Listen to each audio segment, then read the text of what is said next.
Good evening, Madam President. Good evening, Dr. Brahma, and good evening, fellows and members of IOD Ghana. We welcome you to this month's Fellows Roundtable on the topic, the 2025 Budget Statement and Economic Policy through the Tax Lens. This program is an hour session, so we'll go through the program outline. We have an admin directive and welcome session to be done by the acting head of operation, that is me, Celestia Kujo. Then we'll have a opening remarks by the president of the Institute of Directors Ghana. The CEO will come in to introduce the speaker. Then we'll move on to the presentation by the speaker. Then we'll have a Q&A session, a closing remark by the president. Then we'll end the session at 8 o'clock. So we move on to the admin directive.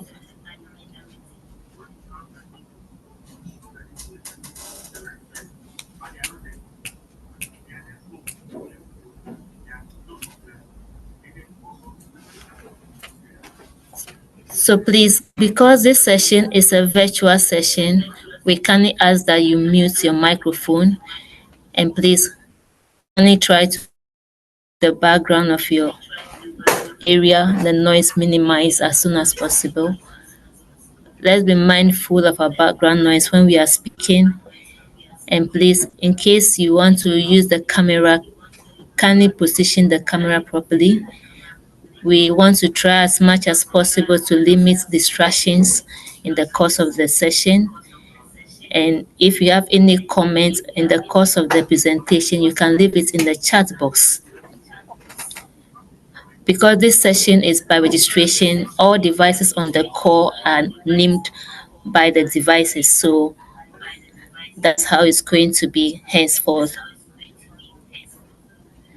We ask that you follow us on our social media handles. That's Facebook, Twitter, LinkedIn, Instagram, and please join our Telegram page for more communication.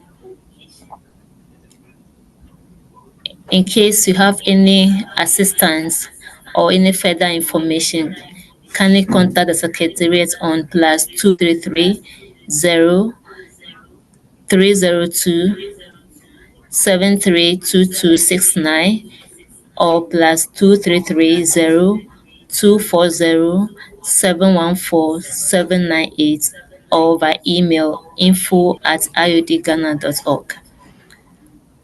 At this point, I welcome Madam President to give us the opening remarks before the CEO comes to introduce the speaker.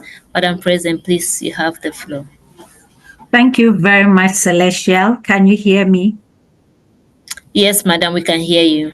Thank you very much. And good evening to each of us here present. We do appreciate the fact that you are here with us, and it is a pleasure to welcome you once again to our monthly webinar sessions. Tonight, we have a very timely and critical webinar. That is the 2025 Budget Statement and Economic Policy of our dear country. And the twist is through the tax lens.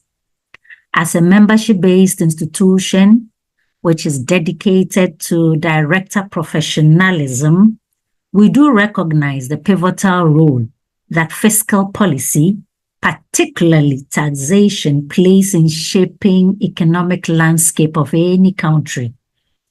This year's budget statement and economic policy presents a unique opportunity for us to do just that, to examine how tax policies can drive economic growth, promote equity, and ensure sustainable development. This year's budget statement is more than just a financial plan. It is a blueprint for Ghana's economic future. It reflects the government's priorities, aspirations, and strategies for addressing the current challenges and the opportunities facing our dear nation. The key areas of focus are revenue mobilization, economic growth, and social equity, not to mention sustainability. As we are going to look through the lenses of the tax bit of it, I do appreciate that tax is not just a tool for revenue generation, but also a mechanism for achieving broader economic and social objectives. Tonight, we have come together to look through the lens as we are taking through some of the areas of focus. We will be expecting to hear about compliance and tax reduction or evasion, whether we have fairness in what we have now, whether the plan we have at the moment can drive our economy and provide incentives, innovation, job creation, and address social challenges. It is my hope that as we listen, we will listen critically, to engage during Q&A, to appreciate the key tax measures introduced in our budget, to appreciate the opportunities as well as challenges that we face as individuals, as directors and businesses, and to explore strategies for ensuring effective implementation and compliance, and what roles we will play in shaping our tax policies and its outcomes. On this note, ladies and gentlemen, let's listen with rapt attention. Thank you. Thank you, Madam President, for that insightful welcome remarks.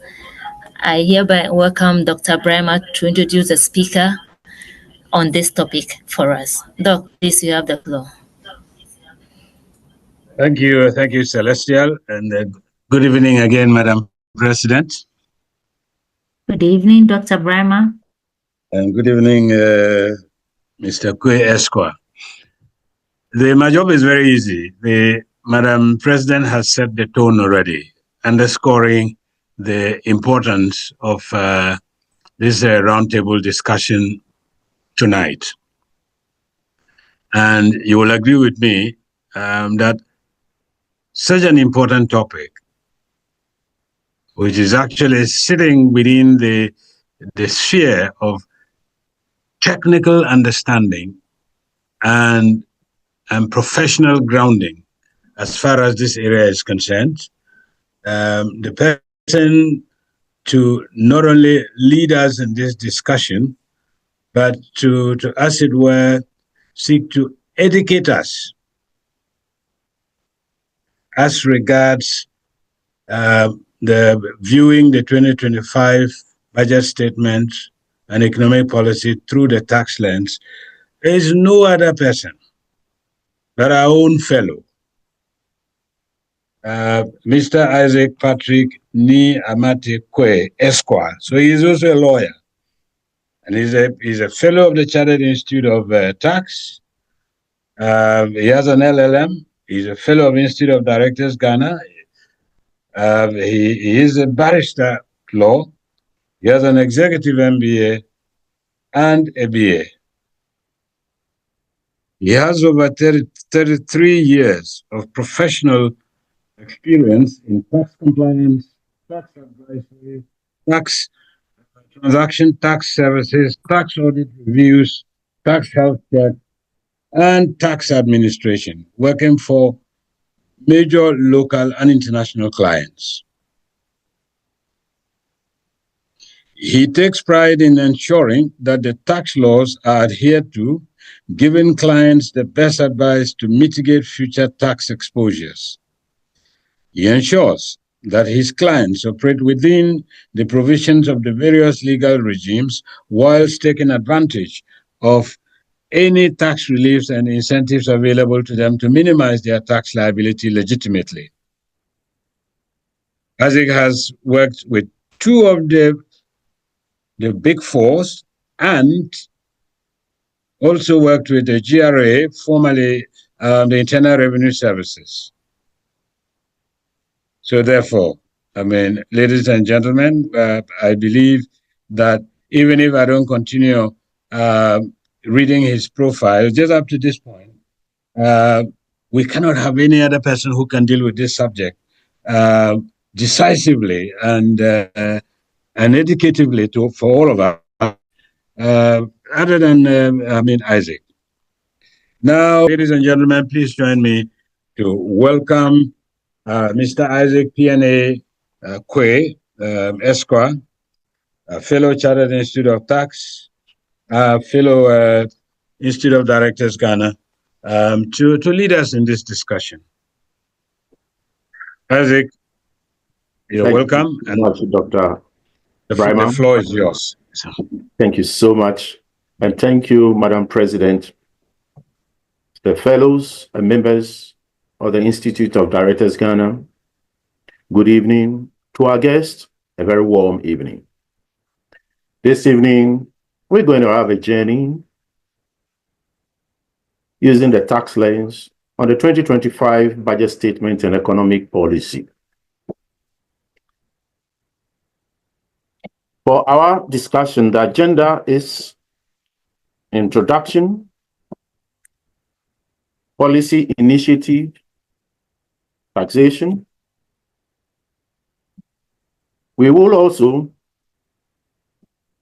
be looking at the current tax bills. We will address some tax concerns, or we will make statements about tax concerns which need addressing. We'll look at current improvements by the Ghana Revenue Authority and if there are issues that we need to raise. Some tax bills we believe are outstanding following the presentation of the budget. Some final tips and takeaway.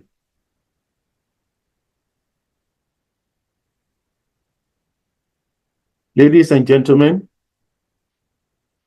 on the 11th of March, 2025, the Minister of Finance, under the instructions of the President, presented the 2025 budget with the theme, Resetting the Economy for the Ghana We Want. This is against the background of quite a challenged economy between the years 2022 to 2024. However, there's our expectation by the citizens for some transformation against the backdrop of low tax to GDP of about 13.8%. It may interest you to know that in Senegal, they did have a tax to GDP ratio of 19.4%. Mauritius, 19.8%. Kenya, 14.9%. And all these are for 2023. South Africa, 26% in 2022. Now, what are the macroeconomic targets that have been set for the budget? The targets are an overall GDP growth of at least 4%,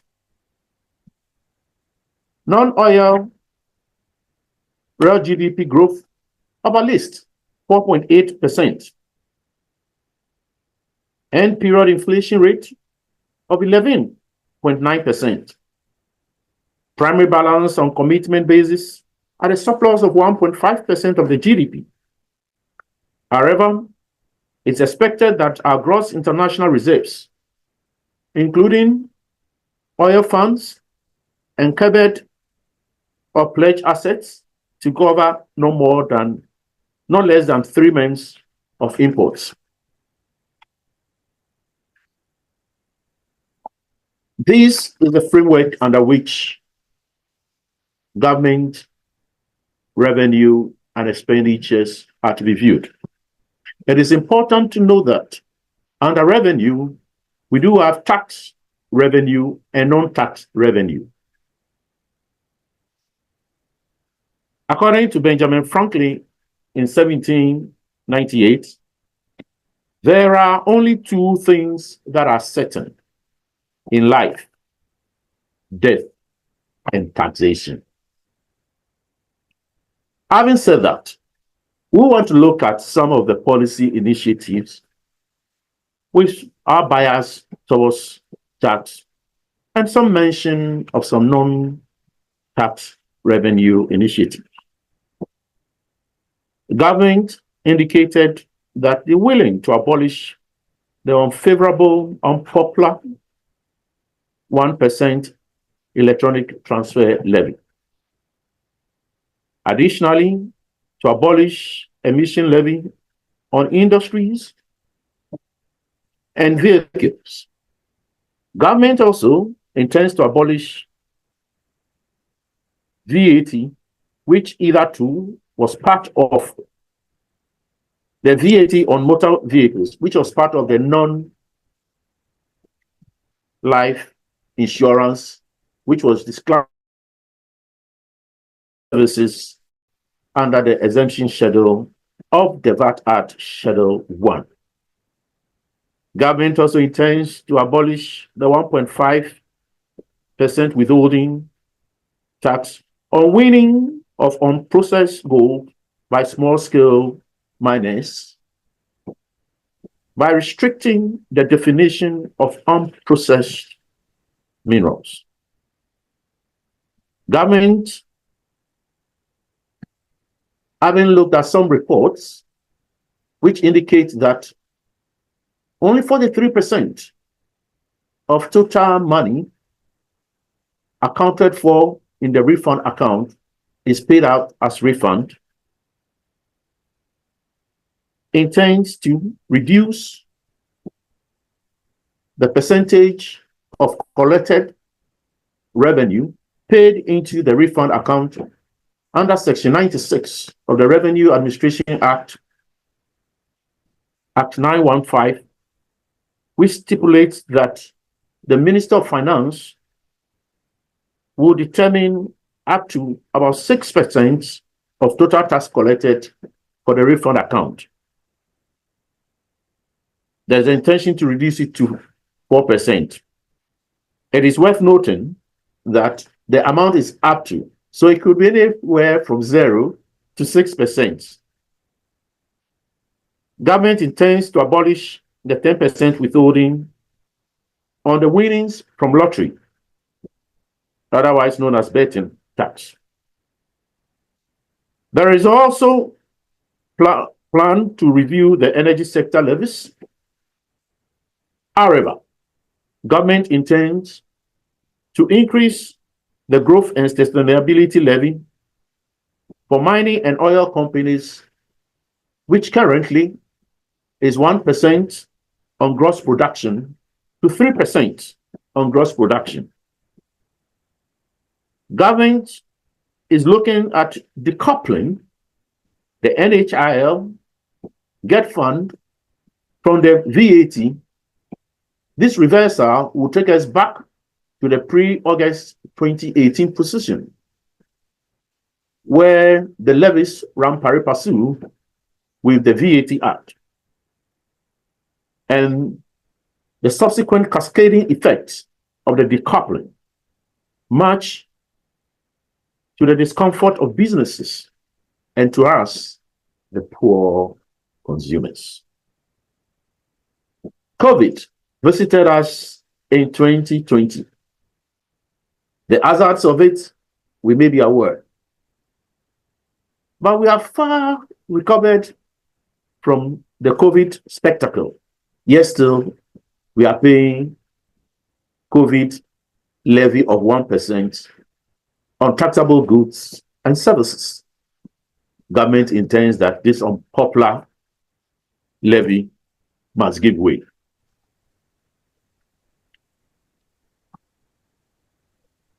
Government also intends to reverse the VAT flat rate scheme. There is acknowledgement that we are having a mix of VAT and GST gross sales tax, general sales tax theories combined, and it's distorting whatever the VAT was supposed to bring to us. It is important to note that VAT is increasingly contributing a lower portion of the total revenue. Currently at 18% to total revenue, it is the least as recorded by ETA records for 36 African countries. Our performance in this respect is quite alarming. In line with that, there will be the upward adjustment of the VAT registration threshold so that micro and small businesses will be exempted from the collection of VAT. What micro and small businesses are, or the definitions that will be attached to these, we can only flesh that when we receive the bill. Unfortunately, government also intends to extend the sunset clause for the growth and sustainability levy to 2028. This is one levy that keeps on changing its name, and from provisional, it looks like it's a permanent feature in our tax annals.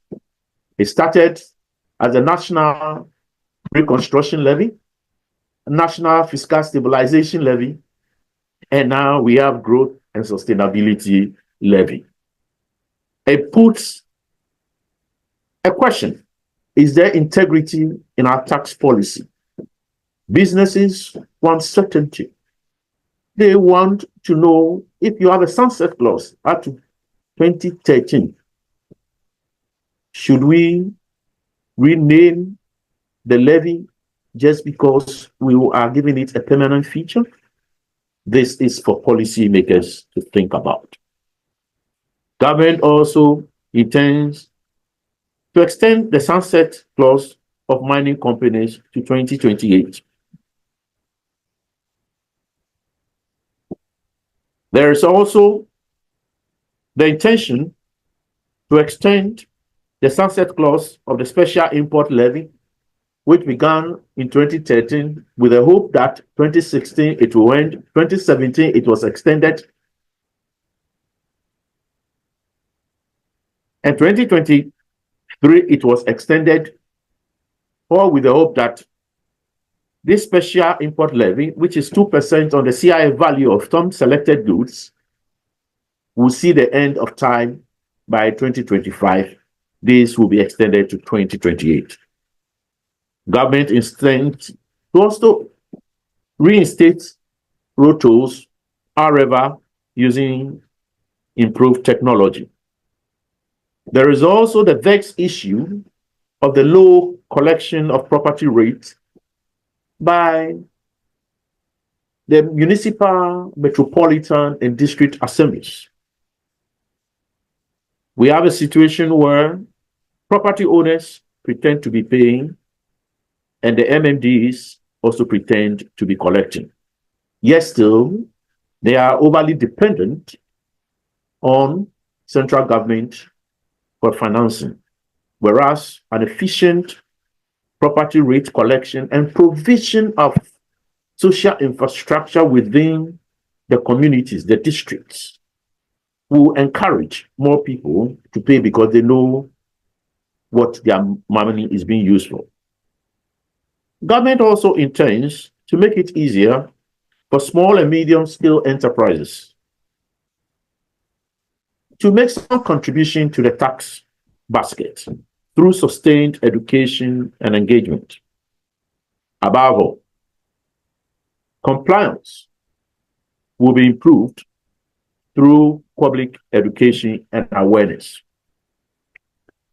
I do not hesitate to state that there's also the need for tax accountability. People need to know what the monies they pay are used for.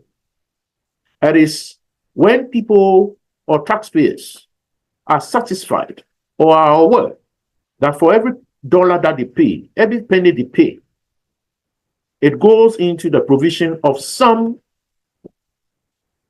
social infrastructure which they can identify with, then they will be more than willing. However, as citizens, there are duties that the Constitution imposes on us.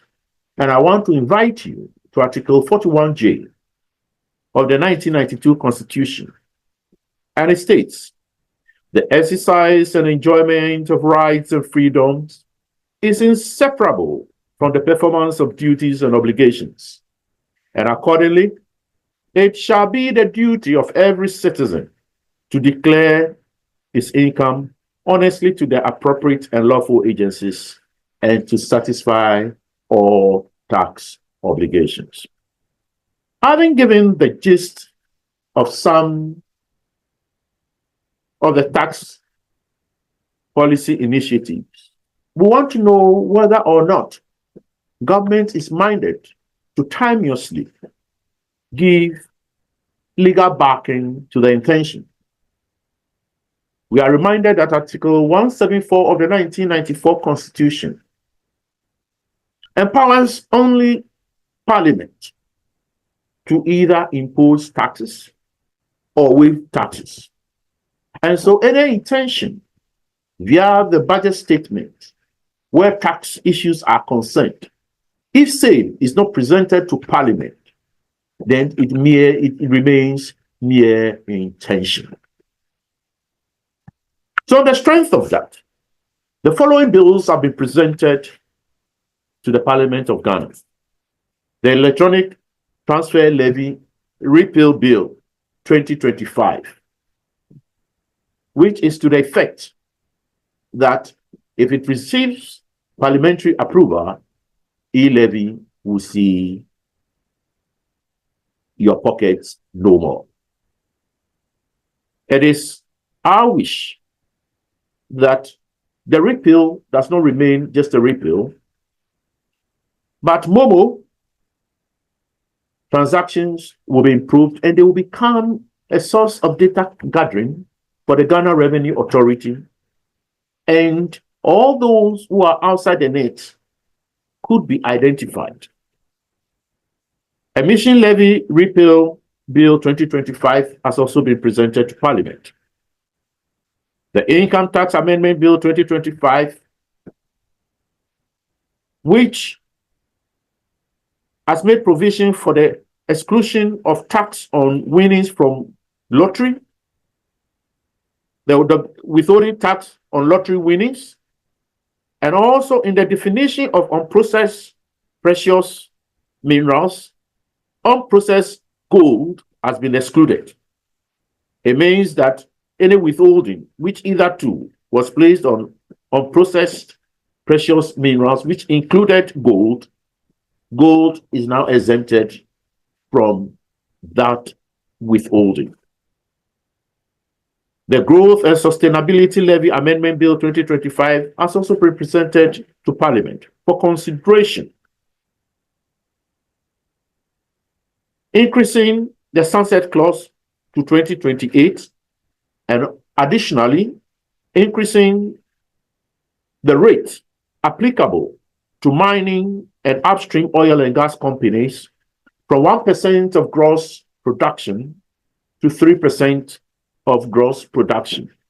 This is quite a vexed situation in the sense that if government is minded to increase or get some benefits from the international the increase in the improvement in the international gold market, it could increase through the mineral royalty, because quite a number of these companies have got stability agreements for which we believe that they are going to have some legal hurdles to climb over. There's also the VAT Amendment Bill 2025, which excludes motor vehicle insurance from the VAT on non-life insurance. Additionally, the Revenue Administration Amendment Bill 2025 is before Parliament. It seeks to reduce the refund that is allocated to the refund account, the Section 96 of the Revenue Administration Act 915, from up to 6% to up to 4% of taxes collected. The Special Import Levy Amendment Bill 2025, which started in 2013 and was expected to have seen the last time in 2024, is being extended to 2028. It is important that policy makers stay true to the intentions of their sunset clauses so that the tax-paying public, whenever new policies with sunset clauses are introduced. Despite the laying of these bills, there are some tax concerns which, in my candid opinion, need addressing.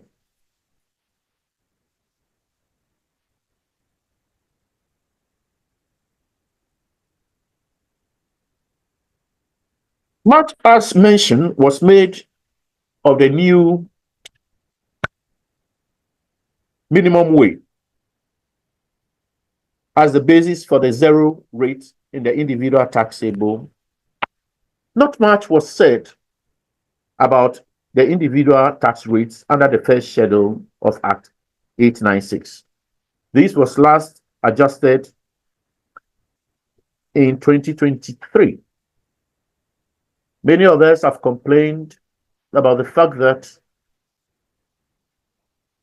people earning less than $2,000 find themselves paying tax at the rate of 20%, 25%, 30%. When we look at Nigeria, the individual payee is at a maximum of 11%.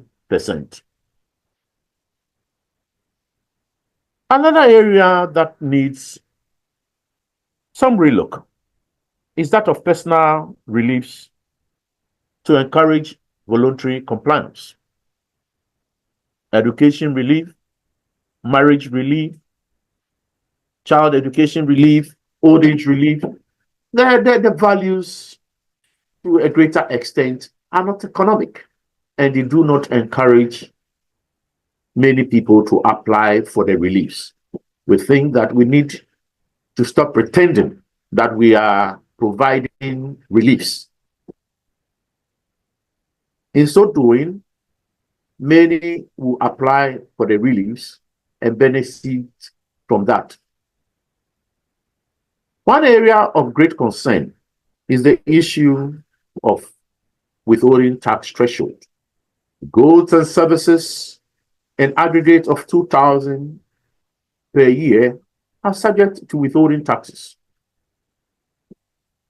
Our brothers in Nigeria have taken a bolder step from what we have been doing, and they have recognized in the main that some entities, given their low margins, must be exempted from the payment of withholding taxes. And in the Finance Act of 2025, telephone charges, internet data, and airlines have been added to the list of withholding tax exemptions in Nigeria.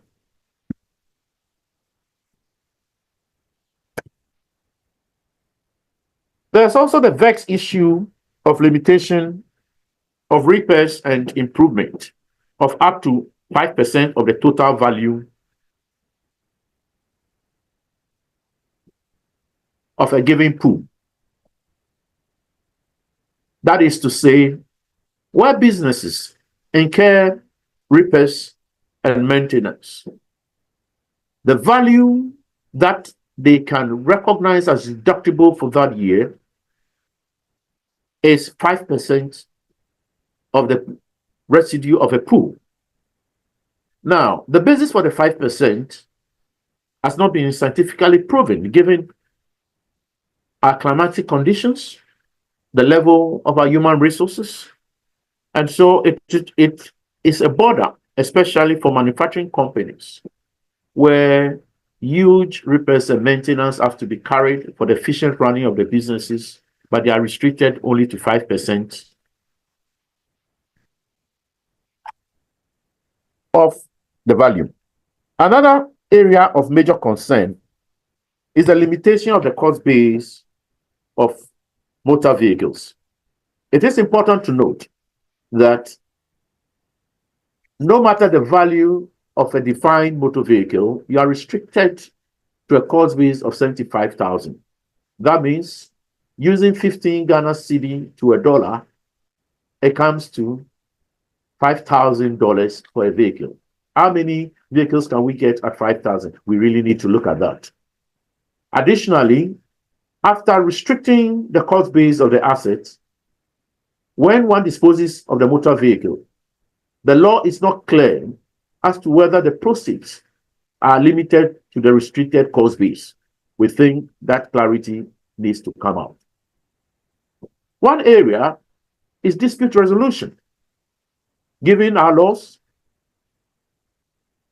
we have the administrative appellate process, the quasi-judicial process, and the judicial appellate process. In SCANCOM and the Commissioner of GRA, the court had a preliminary issue to resolve whether or not, given the passage of Act 1029, that is the Revenue Administration Amendment Act, the courts can listen to the objections raised by taxpayers dissatisfied with the commissioner without going through the Independent Tax Appeals Board. We believe that it's high time that the board is made to sit on cases. I know that they have completed their regulations, which ought to go to Parliament for the procedures that will guide the processes to review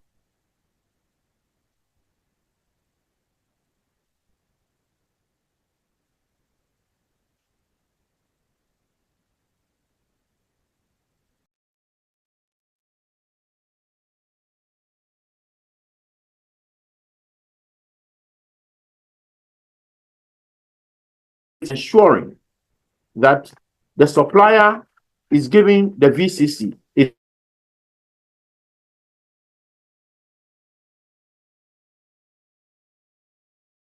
has made quite some improvements. According to the GRA, they have a vision of first, fair, integrity, reliability,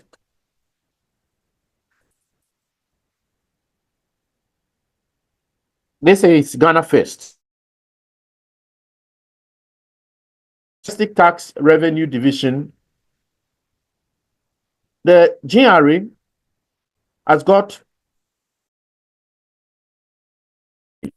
some of the good things we can talk about the GRA now is that there's online filing of returns, there's online payment of taxes, and improved taxpayer services.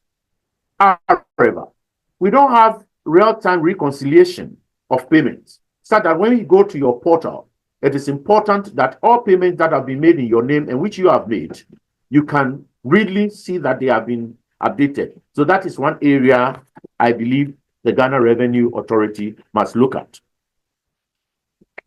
Having said that, there are some outstanding bills which, in my candid opinion, ought to be sent to Parliament ASAP. That is the Value-Added Tax Amendment Bill to reverse the decoupling of the levies, the National Health Insurance Amendment Bill to reverse the non-deduction of input NHIL, the GET Fund, Ghana Education Fund Amendment Bill to reverse the non-deduction of input VAT. This is a high implication when we look at SCANCOM PLC and the Commissioner General, where the court held for the GRA, because in the definition of imported services, where the services are used in the taxable supply for VAT, those services are not deemed imported services chargeable for VAT.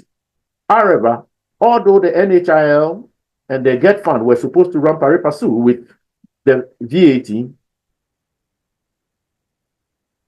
the Commissioner General disallowed NHIL and GET Fund on imported services, and the court held for the Commissioner General. The COVID-19 Health Recovery Repeal Bill must also be sent to Parliament ASAP. It is also expected that there will be a waiver of interest and penalty bill, which should include an amendment to the Revenue Administration Act to confer power on the Commissioner General to waive interest. The current position is that only penalties can be waived by the Commissioner for voluntary disclosure. Then the Customs Amendment Bill with 2023, which could not see the light of day at the last Parliament, must also be resubmitted to Parliament. Given the time allocation, our final take is taxation part of your company's ESG strategy? There is a current waiver of penalties when there's voluntary disclosure of foreign undeclared accounts. Kindly take advantage of it. How ready are you in the event of a tax audit? Please undertake a tax self-check by engaging good tax consultants to ensure the good state of your compliance status. We have to prepare for a possible amnesty also, because there's the possibility of a waiver of interest and penalties bill when you undertake a tax self-check. The last but not the least, be a good citizen by declaring and paying your appropriate taxes. The Daily Graphic on Monday, 24th March 2025, reported that the chief imam urges Muslims to pay their taxes. And I wish to say that for the Christians, among the disciples of Jesus were tax collectors. And one particular profession that enjoyed Jesus' call to prepare his residents for a feast is a tax collector, and that is Zacchaeus. Ladies and gentlemen, thank you for your time. Thank you very much, fellow Isaac Kwe, for this insightful presentation. Somebody is giving the clap in the chat box. That's a good presentation. So we have 10 minutes to receive questions. So please, if you have any questions, just raise up your hand and we'll call you to ask your question.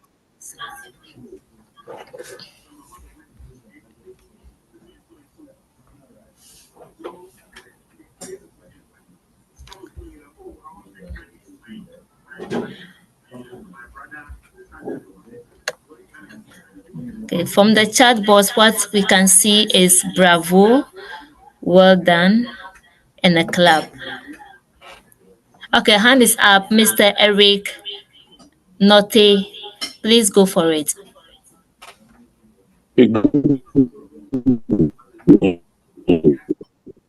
Good evening, sir.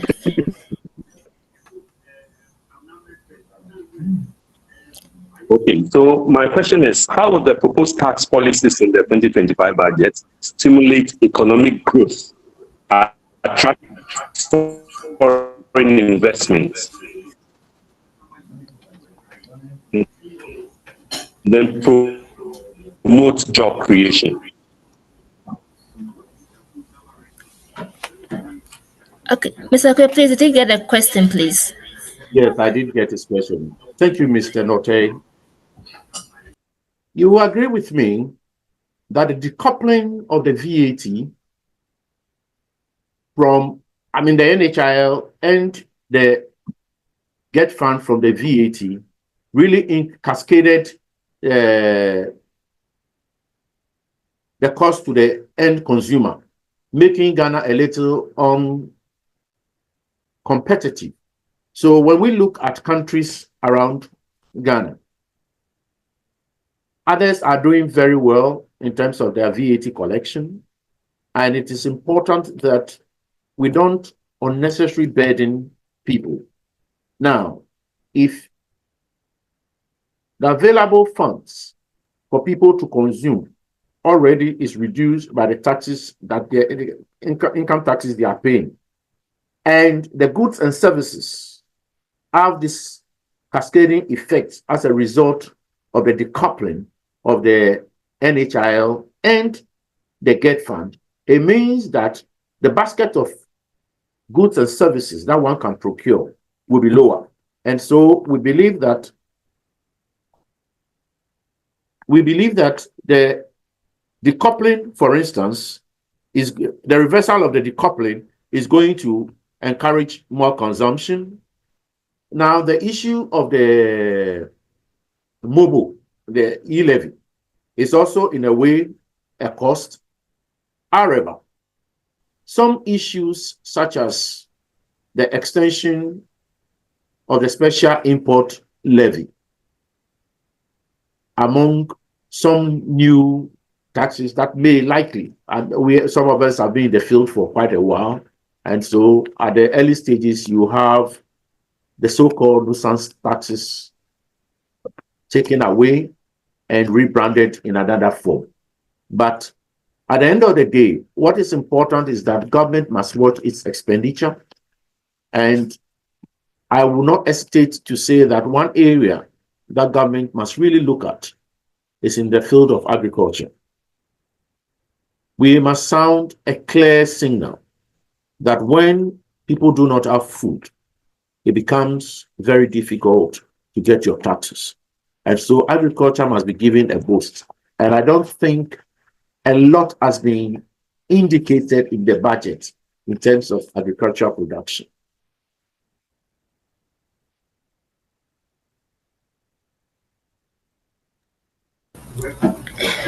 Thank you, Mr. Quayford.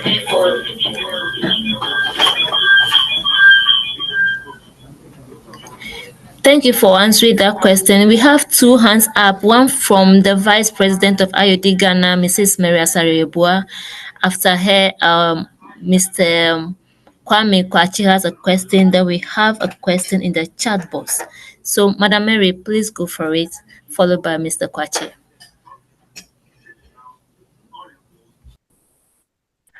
Thank you very much. It's been a very educative delivery. Would wish for you to maybe elaborate a little bit more on government and its intention to find ways of roping in SMEs for taxation.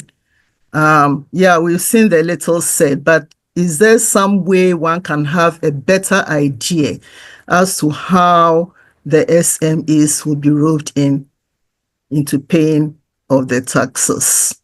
Thank you. Thank you, Madam Mary. When we look at the theories around taxation, the informal sector has always been a very difficult area.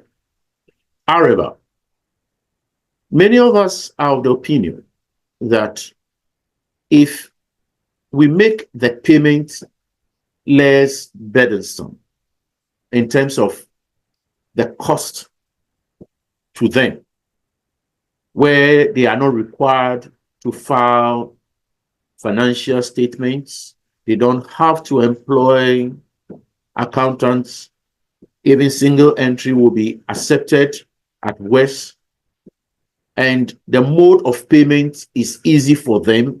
For instance, if they can pay on weekly, monthly basis, I am sure a lot more, especially if they know what their taxes are used for, will be willing to pay. You will agree with me that education is very important. And I don't think we've done very well in terms of educating the public. This is a country where many of us want the very good things in life for the country. But we have not been made aware that there's no free lunch. Also, it is the only country I know where anybody can come and brag about his wealth, assets, and still go back to sleep without the fear of the GRA coming after them. So, much as the revenue is doing some good work, I think there's a lot they need to do. But the taxman cannot be efficient if at every point in time they have to look behind their backs to see whether a politician, a minister, or somebody is protecting another person. People, we live in communities. Those in the informal sectors, they see the lifestyle of officers. We are a country where information flows. So the integrity of the system is extremely important. Thank you, Auntie Mary. Cooperatives can be used so that we don't plan for the SMEs. You have to plan with the SMEs. They will have to explain the difficulties that they do have and how best they can also contribute their kitty. They should have pride in their contribution. And so for those who are consistent, are we going to be on them and leave others who are not actually complying? And so it's important how we manage the optics. It should be one where those who are paying are not overly unburdened. And there shouldn't be too much incentive for non-compliant taxpayers. Thank you very much. Quite on point. Thank you very much, Mr. Kwe, for that explanation. We move on to Mr. Kwachi, whose hand is up. Then we take a comment in the chat box, looking at our time, please. Okay, thank you very much, Mr. Kwe. I have three quick issues. One is on the 5% repairs and maintenance allowance. Is it sector specific? The reason I'm asking is there are, let's say, entities who are into plant high, where repairs and maintenance is one of the biggest components of their costs because of their running cost of their fleet. In their case, is it still limited to the 5% or they have special consideration? The other two is on the GSL that has been moved from 1 to 3. The story is told of the hen laying the golden eggs. Already, the contribution of mining was significant as per the budget. But increasing it from 1 to 3 and extending the sunset clause to 2028, what signal are we sending to that industry? And in the same vein, reducing the withholding or eliminating the 1.5 withholding on non-processed gold, is that not being discriminatory on the large-scale mines? These are my questions. Thank you. The last was not clear. If I could get the last question. Yeah, so the last, the 1.5% withholding on non-processed gold is going to be exempted as per the minister. But within the same extractive industry, you have extended the sunset clause on the GSL from 1 to 3%. The sunset clause to 2028 and extended the GSL from 1 to 3, a 200% increase. Is that not discriminatory, considering that they are all within the same space? Thank you so much, Mr. Kwachi. Now, on the 5% for repairs and maintenance, it's not sector specific, and it is the more reason why we really need scientific basis to determine whether or not the 5% seen as the likely allowable deduction for repairs and maintenance should persist. I'm of the view that if the revenue holds the view that repairs and maintenance are overstated. There are other means by which they could disallow and not this draconian 5% limitation without care for companies. As I said, manufacturing also suffers a lot. It really needs to be looked at. I personally, from the word go, did not believe that there was a scientific basis for that. On the growth and sustainability levy, it also brings to the question the integrity of policy. When a tax handle is supposed to be provisional or temporary, it must remain so, but not have the permanent feature that we are having. You also asked the question on whether or not it is discriminatory where you exempt 1.5% on gold by small scale, and yet still you increase the growth and sustainability levy from 1% to 3%. I hold the view that they could have increased the mineral royalties rather instead of increasing the growth and sustainability levy. And I will not talk about discrimination, but I believe that there isn't much soundness in the policy. That is what I believe. It is more, the optics will look good for those involved in small scale and galamsey to be very happy, but really from a tax perspective, a tax policy perspective, I don't really see it as a very commendable policy.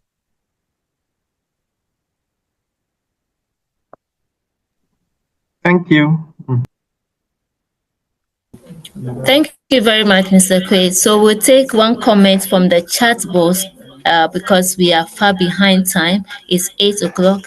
So there's a message said, I believe that to spur economic growth, the PAYE tax rates and bands must be relooked at. If the lower ranks are expanded, there will be more disposable income in people's pockets. In my estimation, if the VAT rate should even increase marginally, we will end up generating more through consumption. That's from the chat box. Yes, I do agree with the contributor. We really need to look at our individual tax rate. Increasingly, some of us are becoming disenchanted with the bands. Just a cedi increase moves you from 17.5%, and it's not the very best. Now, in terms of the VAT, once we are able to get the reversal of the decoupling, it is believed that the disparity between the flat rates and the standard will be cured. However, we need to educate our people on receipting. It has happened in Latin America where they had to embark on education, that whatever you buy, ensure that appropriate receipt is given. And when we give the right receipts, what it then means is that you can also claim whatever benefits you have under any law, be it tax or any other. So it's important that in the education, we begin with encouraging people to get receipts for whatever they purchase. Thank you very much, sir. Thank you. So on this note, I welcome the president of the Institute of Directors Ghana to give us the closing remark because we are far behind time. I know there are some questions in the chat box and some hands are still raised, but we'll continue this session another time. Madam President, please, you have the floor. Thank you very much, Celestia. I do appreciate that we are 3 minutes behind time. We mentioned that this is a very critical topic and it is also very timely. And I also agree with you that 2 comments in the chat space and 1 question. If we can quickly take them, because it seems as though we have some work to do on this topic to gather all the thoughts, to put them into some kind of a position paper, and then maybe communicate the same. We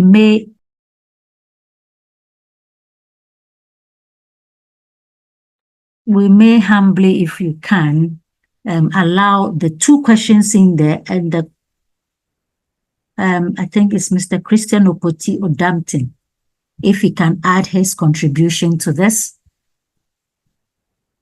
and we can Thank you. Thank you, Madam President.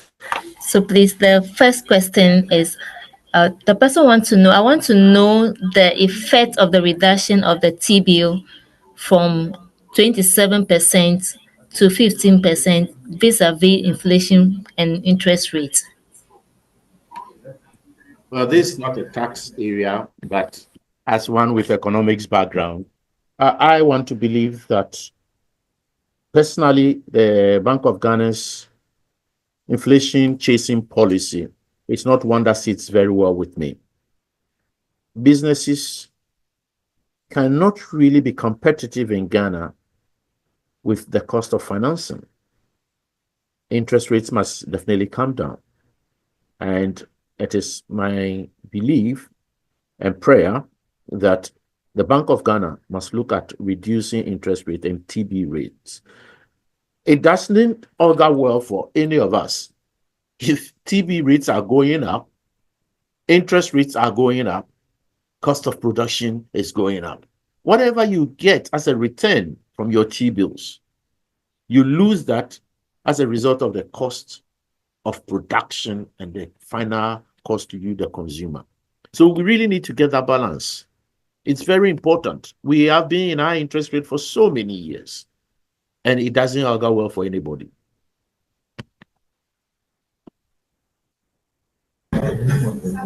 Thank you very much, sir, for that explanation.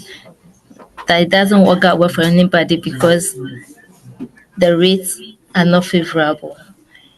The second question is, the SMEs pay tolls daily to the assemblies. Some of them consider this payment as tax. How can we change the narrative? That's a very good question, and that brings out the need for educating of the public to know that there's a difference between the seeded taxes, which are with the MMDAs, and taxes that may be based on either your income or your consumption. And so on your income, you could have income tax, companies tax, and when you dispose of chargeable assets, capital gains tax, which has been made part of either business or employment income, and the levies that the various or rates that the various assemblies through their legislative power have imposed on a given community. It is important that, one, the MMDAs educate the community.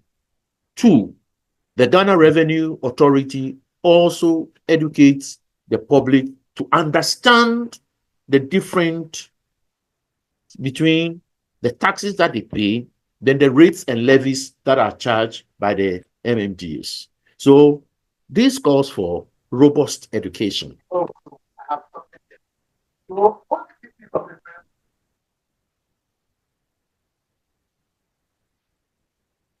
Okay, sir. Thank you so much, sir, for that explanation. That means that the GRA has a lot of work to do for us to know which one is the tax and which one is the levy. Please, I want to welcome Mr. Chris Odampton Opoti to ask his question. Thank you very much. The presentation was really, really insightful. But there's one issue. I don't know whether it's really going to be a question or listening to, but let me put it out. I worked in the revenue collection agency for a while, and I realized that it looks like this country that when we don't really look at the aged and in terms of when it comes to their payment of tax, because I believe that when somebody starts actively working, he should be able to pay a lot of taxes so that when he gets to his pension age, that goes down. So to the point in time now, when I was in the revenue agency collection, we realized that when you're collecting property tax, especially when you go to like state housing and things where people have worked and then they've gone into pension, you realize that you rather start getting a lot of arrears and people are not paying. So my thing is to urge for an innovation, a way of making sure that when somebody's in a productive life, he can pay so that when he gets to his pension, at least that is that. I know the assumption is taken that maybe the person has children or things that will take up the property and they might pay, but it's not everybody who would have that kind of allowance at that point in time. So I just want to know, I know it's not part of a whole thing, but I think it's something that tax agencies have to look at and see how we're going to look at the aged so that they don't really suffer when they get into their pension. Thank you, Mr. Dumpton. Great contribution. We do have aged relief, but in my presentation, I spoke about how uneconomic those reliefs are. And so we pretend to be giving people relief, but really it is not one that motivates people to even apply for. In the vexed issue of property rates, there's a lot of work that the MMDAs ought to do in terms of engagement with homeowners, conversations with them, ensuring that they will take on board, one, the demography of the place and the concerns of the homeowners. We are a country with a Ghana card, which has got a lot of information. Unfortunately, not much is being done to take data and use the data in our planning. Either two, we complained about not having proper home addresses, residential addresses. That is a thing of the past, but we continue doing the same things. So once we learn to use data appropriately, then both economic and social planning could take advantage of the available data. But the data is there, we are not using it. Or even if we are not using it efficiently. So I agree with you. It is not possible to vouch for the age of somebody if we are using the Ghana card. And so when you bring out a law that maybe if you are 60 years and above, you are going to get a discount of X amount, there will be no contest as to whether you are 60 years or above, because there's a central point by which your information has actually been taken and with time can be said to be foolproof, and that is your Ghana card. So we have the basis to design policies that will take care of different segments of the society. Do we have the willingness to commence that? And that is the question.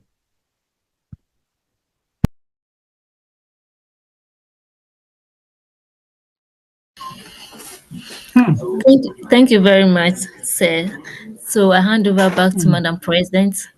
There's a question asked, do we have the willingness? So Madam President, please. Exactly. Celestia, spot on. The question really is, do we have the willingness to do what we must do? And so I'd like to first of all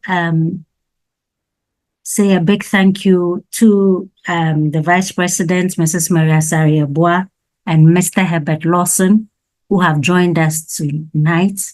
They are council members together, and we believe that it underscores the critical importance of this particular topic. I'd like to say a big thank you to the facilitator, presenter tonight. This topic is not just timely, it is really, really on the front burner, and we must do justice to it. To our members who joined us, we are in this together. We've had a lot of education to be done, but as we look at the whole issue of policy integrity, looking at the whole dynamics, the design, the spectrum, you will agree with me there's a lot to be done. And as the go-to institute for good corporate governance, we do have some shots to call.